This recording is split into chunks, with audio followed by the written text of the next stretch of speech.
不動産屋さんの短い階段です。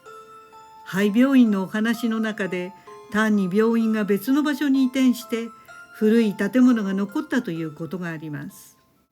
さて今回はそういった使われなくなった旧病院の内装の解体に携わった方からいただいたお話です。その方を仮に遠藤さんとしておきます。当時遠藤さんは愛知県で建築解体の仕事をしていたそうです。同じ頃、県内の豊橋にある X 病院が場所を移転したことにより、古い病院の建物がそのまま使われずに残っていました。そこで旧病院の建物は解体せずに、中の内装だけ取り除き、新たな仕様に取り替えて、建物自体をそのまま他の用途に使用するということになったようです。つまり内部の大掛かりな模様替えです。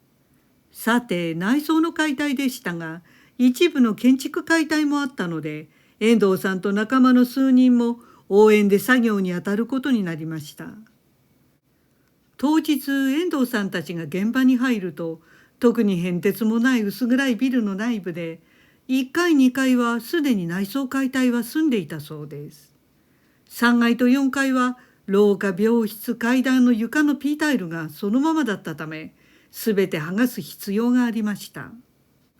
そこで遠藤さんたちはまず3階の病室の床タイルから取り掛かりました。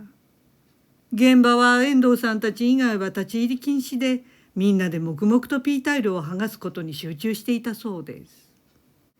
しばらくして遠藤さんはおトイレに行きたくなりました。そこで一人で同じ階のトイレに向かいました。男子トイレは廊下から入ってすぐ手前にあり、その隣の奥に女子トイレがあったそうです。そこで遠藤さんは男子トイレのドアを開けました。すると真正面の壁にトイレの鏡がかかっていたそうです。そして遠藤さんが足を一歩踏み入れた時でした。その真正面の鏡に自分が映っているのですが、その背後を女の人がスッと横切るのが映ったそうです。それは一瞬でしたが、看護師の服を着た女性に見えました。遠藤さんはハッとしましたが、あれ、誰か来てるのかなと最初は思ったというのです。奥の女子トイレに行く人が鏡越しに偶然映ったのだと思ったそうです。病院関係者か何かが立ち寄っていたのかと考えたのですが、この日は遠藤さんたち以外は立ち入り禁止で、部外者が特に女性が入ってくるということはないはずなのです。遠藤さんの背筋に冷たいものが走りました。遠藤さんは気味が悪かったのですが、確かめようと思い、女子トイレをそっと開けてみたそうです。そこは薄暗く、物音一つなく、個室はすべてドアが開いており、誰もいなかったということでした。遠藤さんは仲間には何も言いませんでした。